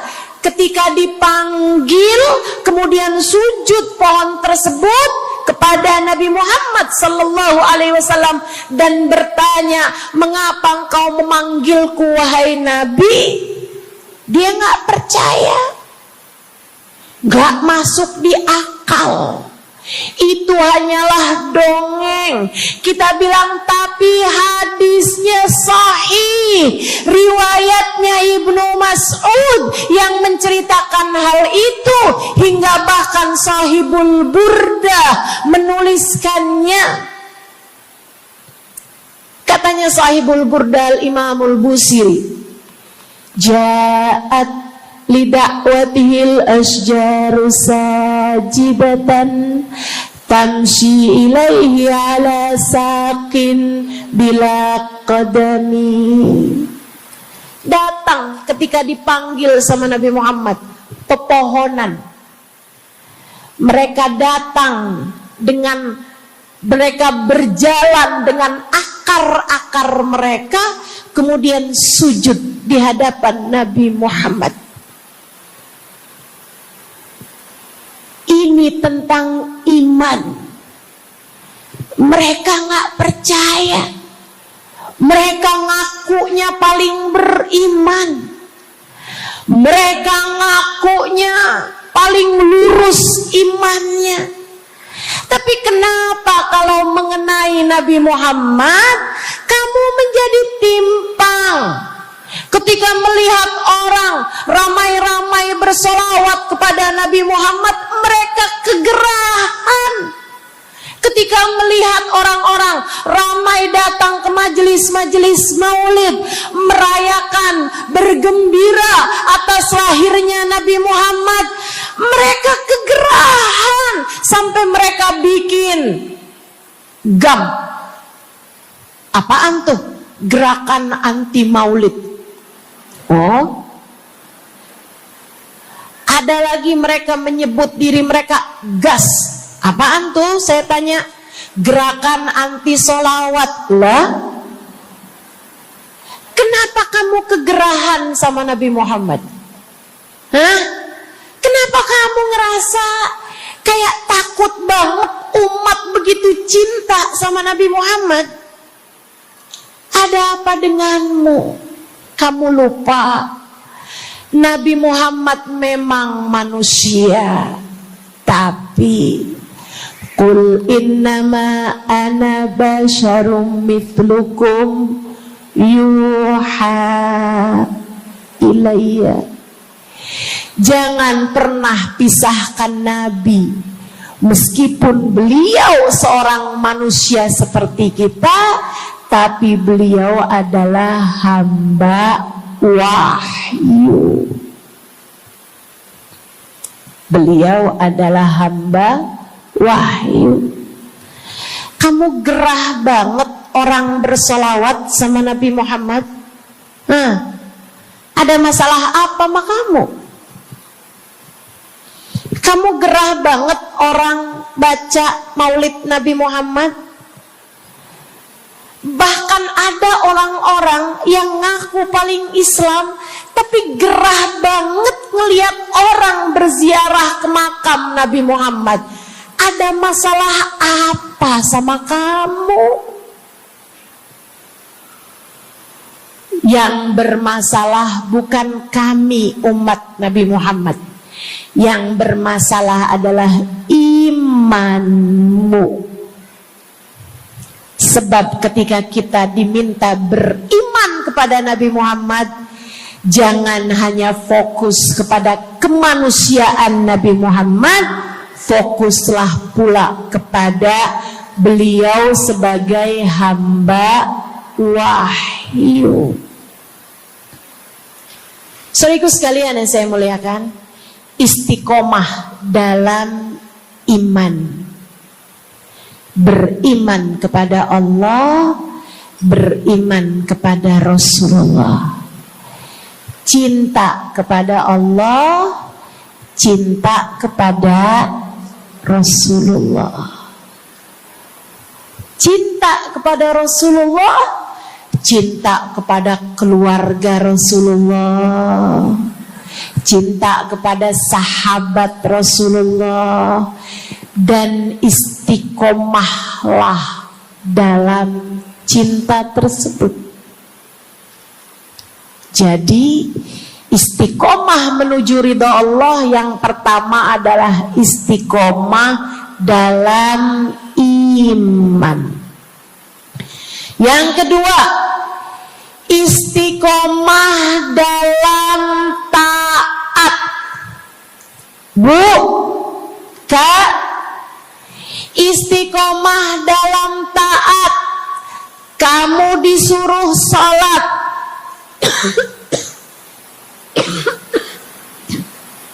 istiqomahlah. Jangan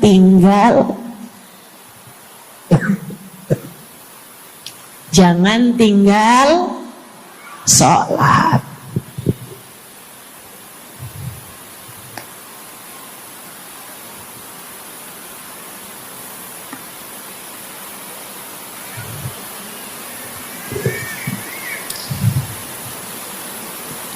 Kamu diperintah buat puasa Ramadan. Jangan tinggal puasa. Yang kemarin puasanya bolong karena menstruasi, karena haid,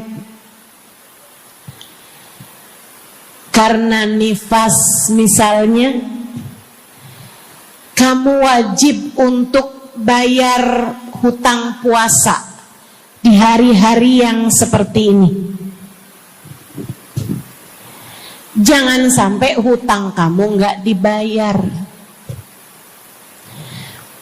Kadang-kadang sampai Syakban belum lunas juga. Pas ditanya, kamu kok nggak bayar-bayar utangnya tuh? Abisnya nggak ada yang nagih. Kamu minta siapa yang nagih? Israel. Jangan sampai datang malaikat Israel mencabut nyawamu, sementara kamu masih punya hutang puasa yang belum kamu lunasi. Kamu diperintah Allah buat taat. Istiqomahlah dalam jalan taatmu. Jangan tinggal perintah Allah. Dek, kalau kamu dilamar sama laki-laki yang gak sholat, jangan mau. Tapi dia baik, Ustazah. Baik menurut siapa? Dek, orang ninggal sholat artinya dia ninggal Allah. Saya bilangin, kalau Allah aja dia tinggal, apalagi kamu. Dia bilang dia gak bakal ninggalin saya, Ustazah, karena katanya dia gak sanggup hidup tanpa saya. Dek, jangan percaya. Jangan percaya. Allah aja dia tinggalin loh, apalagi kamu. Apalagi kamu. Orang yang, kata para ulama nih Bu, orang yang peringatan Allah tidak bermanfaat padanya, dia tidak akan bermanfaat dengan peringatan siapapun. Kalau lagi cinta sih dia bisa ngomong apa aja. Tapi percayalah, yang bisa ninggal Allah, dia bisa ninggal siapapun. Istiqomahlah di jalan Allah. Istiqomah di jalan Allah. Jangan berani ninggal Allah.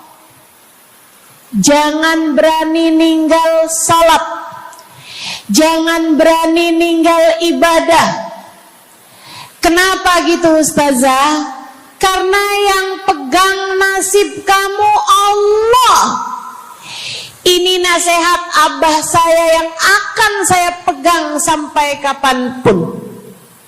Abah saya pernah pulang-pulang dari kerjanya, dia cerita, abah tadi ketemu sama orang yang dulu abah pengen jadi kayak dia. Dia itu dulu waktu zaman abah muda, abah kepengen kayak dia.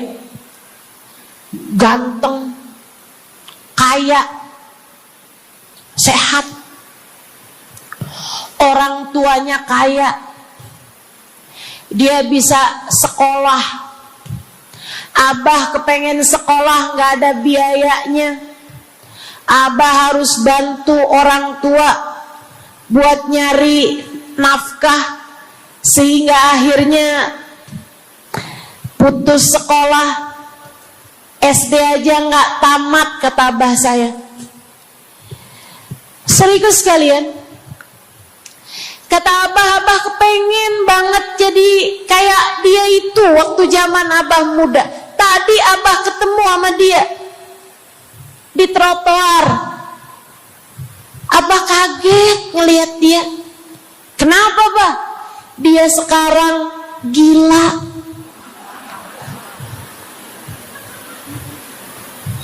Jadi orang gila di trotoar. Abah pas liatin mukanya kayak kenal nih. Abah saya bilang subhanallah. Nak, abah kasih nasihat sama saya, Bu. Zaman saya SD, biar gini-gini saya pernah SD loh, Bu.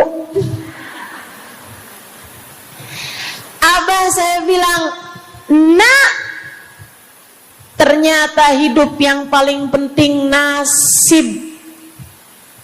Dan ingat nak, nasib adanya di tangan Allah. Maka kalau kamu kepengen nasib kamu bagus, jangan pernah tinggal Allah. Itu nasihat abah saya pegang terus sampai dengan sekarang. Kamu dalam hidup yang penting nasib. Yang paling penting buat anak-anak kamu dalam hidup mereka adalah nasib. Ibu, nasib. Bukan ilmu, bukan harta, bukan sehat, bukan. Yang paling penting dalam hidup anakmu adalah nasib. Bukan cakep. Kamu nak dalam hidup harus cakep nak. Nanti nak, kalau zaman-zaman akhir nanti ada cara buat mempercantik diri. Pakai nak, operasi plastik, ayo nak. Filler lah, tarik benang lah, semua kerjain nak. Yang penting dalam hidup cantik. Kamu jangan sampai kayak mamah kamu ini nak. Bapak kamu buka cabang di mana-mana. Bukan.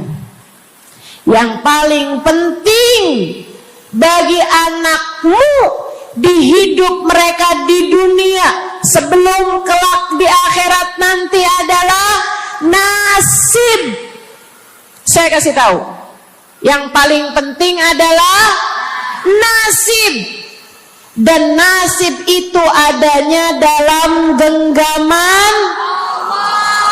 Maka kalau kamu kepengen nasibmu bagus, kalau kamu kepengen nasib anakmu bagus, Jangan tinggal Allah. Urusanmu dengan Allah yang bagus. Perintah-perintah Allah jangan ditinggal. Larangan-larangan Allah jangan diterjang. Jelas? Yang di belakang jelas? Saya ingat Bu, saya punya guru namanya Hubabah Bahiyah. Saya kalau jumpa sama beliau, saya selalu minta doa. Saya ceritakan tuh di buku Bidadari Bumi yang pertama. Beliau sangat enggan mendoakan orang lain. Kalau dimintain buat doa tuh beliau jarang-jarang mau doain. Beliau selalu bilang, doa aja sendiri, kata beliau begitu. Bukan karena beliau pelit, doa yang gratis pun gak mau gitu, bukan. Melainkan karena beliau sangat tawadhu, merasa bahwa doamu sahbihi wa man walah. Subhanaka la ilma lana illa ma 'allamtana innaka antal alimul hakim. Rabbi shrah li sadri wa yassir li amri wahlul 'uqdatan min lisani yafqahu qawli. Amma ba'du. Alhamdulillah, ibu-ibu sekalian saya muliakan, hadiah indah di mana Allah mengizinkan kepada kita untuk menghadapnya. Bukan main. Siapa kita ini sampai diizinkan Allah untuk bolak-balik menghadap kepada Allah Subhanahu wa taala dalam salat-salat kita. Saya pernah dengar dari para guru-guru kami, guru-guru saya. Mereka mengatakan di saat orang sholat, di saat kamu sholat, di saat saya sholat, bukan hanya karena saya mau sholat, kamu mau sholat, akan tetapi karena kamu dianggap mulia di mata Allah, sehingga Allah izinkan dirimu untuk menghadap padanya. Ketika saya sholat, bukan hanya karena saya mau sholat, akan tetapi karena saya punya nilai di mata Allah, sehingga Allah izinkan kepada saya untuk menghadap padanya. Sebaliknya, ketika kamu tidak mau sholat, bukan hanya karena kamu tidak mau sholat, akan tetapi karena kamu sudah jatuh dalam pandangan Allah, terhina dalam pandangan Allah, sehingga Allah tidak lagi mengizinkan kepadamu untuk menghadap kepadanya. Ketika seseorang tidak sholat, bukan hanya karena dia tidak mau sholat, akan tetapi karena ia sudah tidak lagi bernilai di mata Allah, sehingga Allah tidak izinkan dia untuk menghadap padanya. Teman-teman, saudariku sekalian yang saya muliakan, kalau bicara tentang sholat nih teman-teman, ada 4 tingkatan, ada 4 kelas. Untuk kamu melihat sholatmu sudah ada di kelas yang mana. Kalau saya boleh bilang kelas teratasnya nih kelas bisnis, oke lah ya. Kelas bawahnya lagi kelas atasnya kelas eksklusif ya, kelas eksekutif.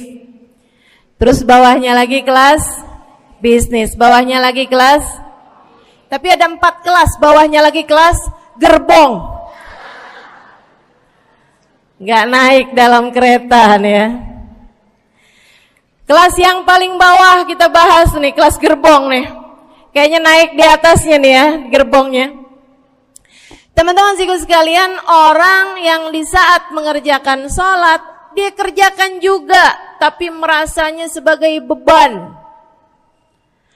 Ya ampun, udah maghrib aja, baru juga asar. Ya ampun, males banget dah. Ini gak ada rusuh nih, Kita kan lagi jalan-jalan nih, kita kan lagi belanja nih di Tanah Abang. Itu jamaah aja gimana sholatnya? Nah ini orang-orang yang menganggap sholatnya sebagai beban, malas kalau disuruh sholat, terutamanya subuh. Terutamanya sholat subuh. Ini Allah ceritakan orang-orang yang seperti ini adalah kelompoknya orang munafik. Naudzubillah. Alladzina idza qamu ila sholati qamu kusala. Orang-orang yang kalau disuruh sholat bangun juga sih, tapi malas banget. Setan nih nemenin dia, kayak naroin batu di atas kepalanya, bikin dia berat mau ngerjain sholat. Kalau lagi tidur, ngipas-ngipasin matanya, bobo aja lagi. 5 menit lagi, 5 menit lagi, bangun-bangun udah siang. Pernah terjadi padamu?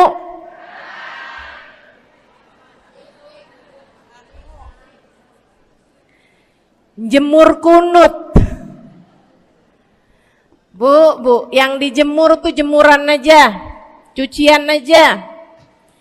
Jangan sampai jemur kunut. Kunutnya dijemur ya. Ketika ada seseorang yang disampaikan kepada Nabi Muhammad bahwasanya orang itu tidak bangun kecuali sesudah azan subuh, artinya enggak tahajud. Artinya enggak bangun di sepertiga malam terakhir, bangunnya sesudah azan subuh. Nabi mengatakan padanya tentang orang itu. Nabi bilang pada para sahabatnya, inna syaitan bala fi udhunih. Itu adalah orang yang telinganya dikencingin sama setan. Pada pernah dikencingin setan? Kalau bangunnya habis azan tuh dikencingin setan. Kalau bangunnya udah terbit matahari dikencingin siapa kira-kira? Insyaallah. Teman-teman saudariku sekalian yang saya muliakan, alladzina idza qamu ila sholati qamu kusala, malas bener. Kalau diajakin sholat, sampai sebagian sholatnya dikerjakan keluar dari waktunya. Yang seperti ini masuk dalam firman Allah Subhanahu wa taala, a'udzubillahi minasyaitonir rajim, fawailul lil musallin alladzina an salatihim sahun. Fawailul lil musallin alladzina hum an salatihim sahun. Celaka orang-orang yang sholat. Kenapa kok orang sholat celaka ya Allah? Sebab mereka an salatihim sahun, melalaikan sholat mereka. Apa maksudnya melalaikan? Imam Sayyidina Ibnu Abbas dalam salah satu tafsir beliau mengatakan, alladzina yuakhiruna an waqtiha au yuqaddimuha ila ghairi waqtiha. Orang-orang yang mengakhirkan sholat sampai keluar dari waktunya atau memajukannya sebelum waktunya. Mau pergi ke Tanah Abang nih, jam 11. Ntar kita ribet nih urusan sholat duhur. Dah sholatin sekarang aja. Ini orang-orang yang fawailul lil musallin. Bu, sesibuk apapun dirimu, jangan pernah ninggal sholat. Bu, lagi ngerjain perkara penting apapun kamu, jangan pernah mengakhirkan sholat. Jangan pernah mengeluarkan sholat dari waktunya. Kenapa gitu? Karena bu, sholat itu urusanmu sama Allah. Gak ada yang lebih penting daripada itu. Gak ada yang lebih penting daripada itu. Siapa yang mementingkan Allah, dia bakal dipentingin sama Allah. Siapa yang meremehkan salatnya, berarti dia telah meremehkan Allah. Siapa yang meremehkan Allah, dia akan diremehkan oleh Allah. Na'udzubillah min dzalik. Buat adik-adik jomblo, jangan pernah mau kawin sama orang yang gak sholat. Biarpun kamu udah nunggu cukup lama, kalau ada yang lamar kamu dan dia gak sholat, jangan mau, Bu. Dek, ibu-ibu juga, kalau ada yang janda di sini,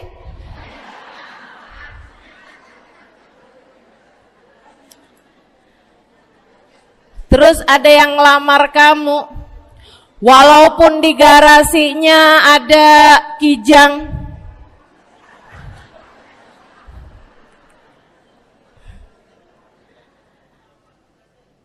ada bebek, motor maksudnya ya, datang melamar kamu, jangan terima.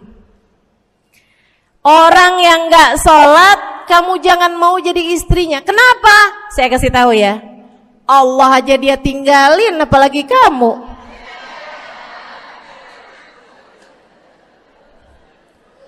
Allah aja dia tinggalin. Siapa yang tidak berguna baginya peringatan Allah, maka tidak akan berguna baginya peringatan dari siapapun. Tapi dia mencintai saya, Ustazah. Dia mencintai saya cinta mati katanya. Sekarang tungguin setahun 2 tahun, cintanya hilang, tinggal matinya.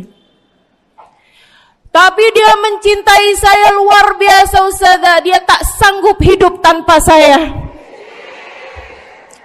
Itu namanya cinta monyet. Tungguin 2 tahun, cintanya hilang, tinggal.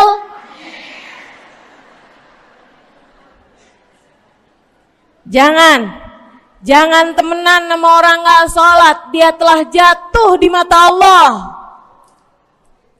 Maka kita pun belajar buat jadi orang-orang yang terus mendaki, terus meraih rahmatnya Allah, terus belajar buat jadi salah satu orang yang dipandang dengan rahmat oleh Allah Subhanahu wa taala.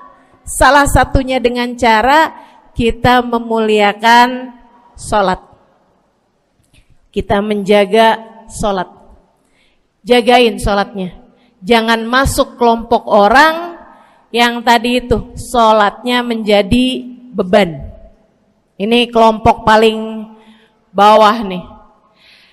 Naik ke kelas ekonomi. Tadi begitu ya? Kelas ekonomi, orang-orang yang sholatnya menjadi sebuah kewajiban. Dia kerjain, dia tahu itu wajib, dia gak akan tinggalin. Tapi sama halnya dengan kewajiban-kewajiban yang lain. Kita nih kalau mikirnya kewajiban, Bu, kalau nggak diwajibin lagi seneng. Betul nggak? Masih ada kayak beratnya gitu ngerjain sholat.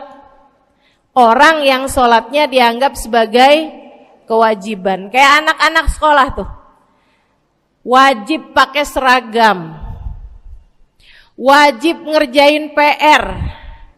Kalau 1 hari, besok enggak wajib pakai seragam. Ada enggak ya pakai seragam? Enggak ada. Enggak ada. Enggak ada yang besoknya dipakai seragam. Terus tanyain, kenapa kamu tetap pakai seragam? Abisnya saya suka sama seragamnya. Enggak ada. Karena mereka menganggap pakai seragamnya adalah kewajiban. Sekolahnya sebagai kewajiban. Jadi giliran besok libur anak-anak, hore gitu. Ada orang-orang yang sholatnya dianggap sebagai kewajiban. Nggak ada yang nambah kalau kewajiban tuh. Sholat sunnah boro-boro, sholat wajib aja. Kalau bisa dibikin sesingkat mungkin, akan dilaksanakan dengan cara yang sesingkat-singkatnya.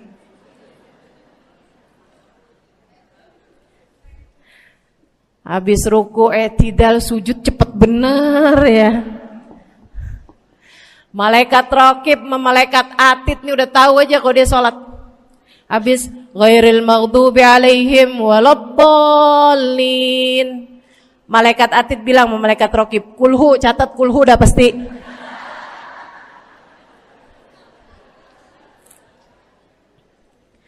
Kulhu aja gak kelar-kelar. Teman-teman saudariku sekalian yang saya muliakan, sholatnya dianggap sebagai sebuah kewajiban. Nggak nambah dengan sunnah, namanya wajib. Kita naik lagi insya Allah. Sholatnya kita naikkan. Dari yang kewajiban, kita naik menjadi kelas bisnis. Sholatnya sebagai sebuah kebutuhan. Mudah-mudahan nih, ibu-ibu, teman-teman semuanya yang sedang menyimak kajian pada hari ini, saya doakan, karena saya berharap saya pun juga didoakan, agar menjadi salah satu orang yang sudah berada dalam tingkatan ini. Sholat kita tahu adalah kebutuhan kita. Sama kayak kebutuhan makan, Bu. Ibu kenyang gak kalau makan nasi doang 2 piring? Kenyang. Siapa yang bilang gak kenyang? Kalau kamu makan nasi doang sepiring, kenyang apa gak kenyang? Kenyang.